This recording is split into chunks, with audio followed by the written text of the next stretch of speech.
No one is above the law, no matter who they are, and that's why we are taking action with this new legislation that we're putting forward today, which will focus on tackling town centre crime, giving the police and communities the power to take back our town centres with action on shoplifting, on mobile phone theft, on antisocial behaviour in our town centres. After multiple stabbings during protests and an increased rate in knife crimes in the United Kingdom, the UK government has taken a strong stance against radical protesters, especially those pro-Palestinian protesters, who usually protest in bad faith.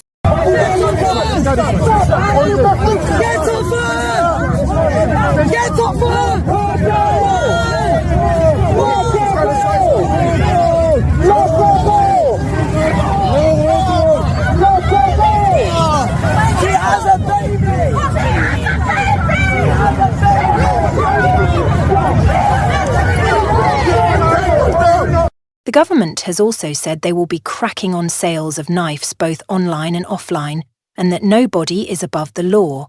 Anyone who protests in bad faith will face the law fully. That target the most serious violence of all, including violence and sexual abuse of children, also violence against women and girls, stalking and spiking measures, and knife crime, making it much harder for children to get these lethal weapons. So across the board, it's really important we take action to keep our streets safe, and this is major changes to legislation that we're setting out today. In recent months, the United Kingdom has witnessed a troubling surge in knife crime, coinciding with a wave of protests, including those related to the Israeli-Palestinian conflict. The government's response to this alarming situation has been both decisive and controversial, particularly regarding its stance on radical protesters, especially those advocating for Palestinian rights. Knife crime has been a persistent issue in the UK. But recent statistics indicate a worrying trend. The Office for National Statistics reported a significant increase in knife incidents, prompting concerns among law enforcement and the public alike. These incidents often lead to severe injuries and fatalities, affecting communities across the nation. The increase in knife crime can be attributed to various factors, including socioeconomic disparities, gang violence, and the accessibility of weapons.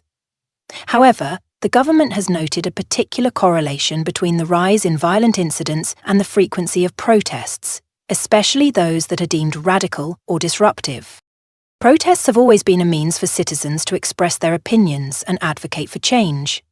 In recent months, pro-Palestinian protests have gained significant traction, drawing thousands of participants. While many of these protests are peaceful, there have been instances where tensions flared, leading to violence and, in some cases, stabbings.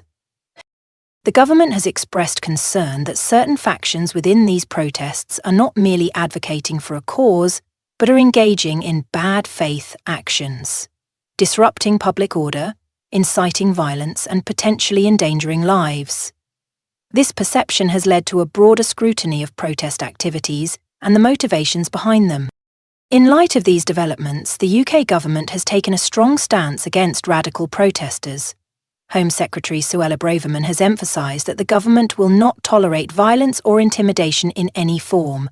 She has stated, "No one is above the law," underscoring the commitment to hold individuals accountable for their actions during protests. This approach includes a crackdown on the sale of knives both online and offline. The government is implementing stricter regulations to ensure that knives are not easily accessible to those who may use them for violent purposes. The goal is to prevent potential incidents before they occur, thereby enhancing public safety. While the government's response aims to protect citizens, it raises important questions about freedom of expression and the right to protest. The balance between maintaining public order and allowing individuals to express their views is delicate. Critics argue that the government's aggressive stance could stifle legitimate dissent and undermine democratic principles. Protests, particularly those centered around contentious issues like the Israeli-Palestinian conflict, are essential for raising awareness and fostering dialogue. However, When protests devolve into violence, the message can be overshadowed by the actions of a few. The challenge lies in differentiating between peaceful demonstrators and those who may seek to exploit the situation for nefarious purposes. Law enforcement agencies play a crucial role in managing protests and maintaining public order. In the wake of recent events, police forces have been given additional powers to disperse crowds and arrest individuals who engage in violent behavior. However, this has led to concerns about potential overreach and the use of excessive force. The police must navigate a complex landscape where they are tasked with ensuring safety while respecting the rights of protesters. Training programs focusing on de-escalation techniques and community engagement can help law enforcement effectively manage protests without infringing on civil liberties. Communities affected by knife crime often express a desire for change and safety. Many residents welcome the government's crackdown on knife sales and support measures aimed at reducing violence. However, there is also a recognition that addressing the root causes of knife crime, such as poverty, lack of opportunities, and social disintegration, is essential for long-term solutions. Community leaders and organizations advocating for peaceful protests argue that the government should focus on dialogue and understanding rather than punitive measures. They emphasize the importance of listening to the voices of marginalized groups and addressing their concerns through constructive engagement, rather than repression. The situation in the UK is not isolated. It reflects a broader global trend where governments grapple with balancing security and civil liberties. Protests have erupted worldwide in response to various issues, from climate change to social justice. In many cases, governments have responded with increased surveillance, restrictions on protests, and crackdowns on dissent. The UK's approach to protest management and knife crime must be viewed within this international context. As countries around the world confront similar challenges, the lessons learned from the UK's experience could inform policies elsewhere. The UK government's response to rising knife crime and radical protests represents a complex interplay of public safety, freedom of expression, and democratic values.